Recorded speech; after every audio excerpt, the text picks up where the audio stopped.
Assalamualaikum warahmatullahi wabarakatuh. Kita jumpa di sesi 3 yaitu tentang membicarakan himpunan kosong dan himpunan semesta. Perhatikan masalah 21. Nah, 4 orang siswa Batara, Simon Sudraja, dan Marsius memiliki kesempatan sama untuk menangkan suatu hadiah undian. Seperti yang terlihat pada soal ini. Silahkan kalian baca ya dalam hati ya. Nah, untuk menentukan menang itu dia harus menjawab pertanyaan. Yang pertama, menentukan himpunan bilangan cacah yang kurang dari 0. Menentukan himpunan yang lebih besar dari 0 dan kurang dari 1. Menentukan himpunan bilangan ganjil yang habis dibagi 2. Menentukan bilangan prima yang merupakan bilangan genap. Nah, kalau dari yang kamu baca ini, siapakah yang bakal menjadi pemenangnya? Nah, berikan alasanmu. Ya, oke ya. Langsung tertebak ya. Kalau yang nomor 1 itu tidak ada jawabannya, nak. Kurang dari 0, ya bilangan cacat itu kan 0, 1, 2, 3, dan seterusnya. Berarti tidak ada jawabannya. Yang kedua, juga tidak ada jawabannya. Yang ketiga, juga tidak ada jawabannya. Sedangkan yang keempat ada jawabannya. Bilangan prima yang merupakan bilangan genap itu adalah 2. Maka kamu sudah bisa menyatakan bahwa yang ada jawabannya adalah nomor 4, sedangkan yang lain itu tidak ada jawabannya.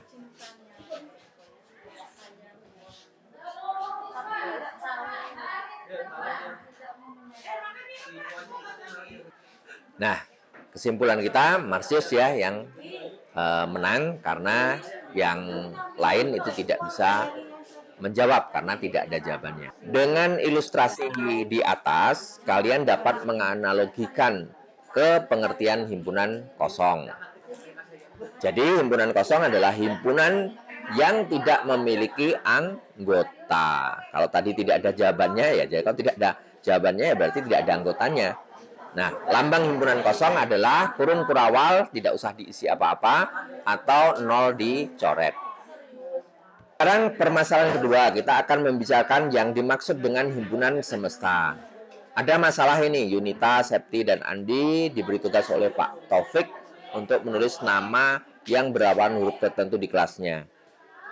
Nah, Yunita diminta menulis siswa yang berawan Y, Septi diminta menulis nama siswa yang berhuruf S, dan Andi diminta untuk siswa yang berhuruf A. Langkah-langkah apa yang harus dilakukan oleh ketiga siswa tersebut?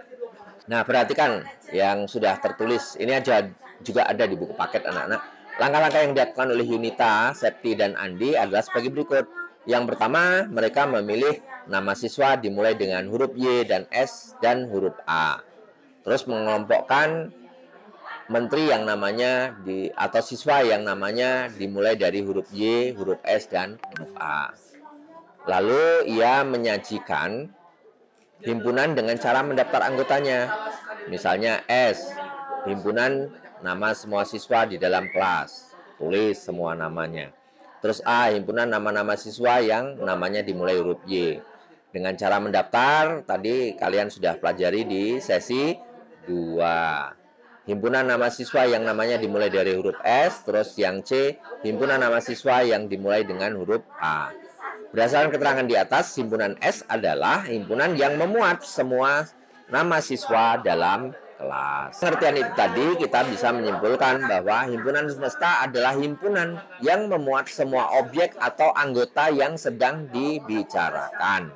Lambang himpunan semesta adalah S. Pak, tambahkan contohnya ya. Misalnya ada himpunan N, anggotanya Korea Selatan, Jepang, Taiwan. Himpunan semesta yang mungkin dari himpunan N adalah S adalah himpunan negara di Asia Tenggara Timur. Boleh. S, himpunan negara maju di Asia. Boleh. Ketiga himpunan tersebut termasuk ke dalam negara Asia Timur dan negara maju di Asia. Contoh yang kedua, V adalah himpunan yang anggotanya paus, harimau, kucing, singa, monyet, sapi. Himpunan semesta yang mungkin adalah S, himpunan yang anggotanya mamalia. S, himpunan hewan yang bernapas menggunakan paru-paru. Tetapi, himpunan V tidak mungkin menghasilkan himpunan semesta hewan darat. Karena hewan darat banyak sekali sebab ada anggotanya yang bukan hewan di darat. Ya ini paus.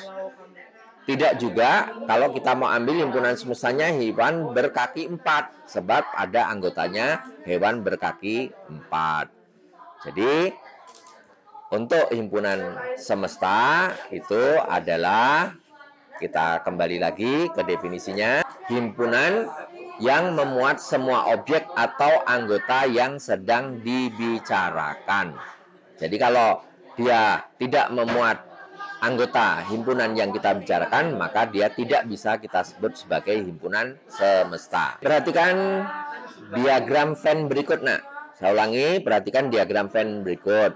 Kalau kita lihat, semesta biasanya digambarkan dalam kotak, ya, atau persegi panjang. Untuk himpunan A atau B itu biasa disebut digambarkan dalam lingkaran. Sekarang Bapak beri ilustrasinya. Untuk himpunan S, maka kita bisa mengatakan berarti yang ada dalam kotak semua. Berarti 1, 2, 3, 4, 5, 6, 7, dan 8. Sedangkan himpunan A yang ada dalam lingkaran A yang berwarna pink. 1, 2, 3, dan 4. Himpunan B, himpunan yang ada di warna biru, yaitu 4, 5, 6, dan 7. Dari soal itu kalian akan bisa menjawab pertanyaan-pertanyaan di bawah ini, ya.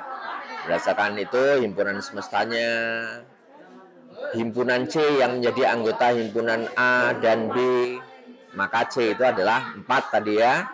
Dan seterusnya. Coba kalian jawab, nanti kalau tidak bisa silahkan kalian diskusikan di grup ya, silahkan tanya. Terima kasih. Sampai jumpa di pertemuan berikutnya, yaitu pertemuan 8. Kita akan membicarakan masalah operasi himpunan. Sampai jumpa.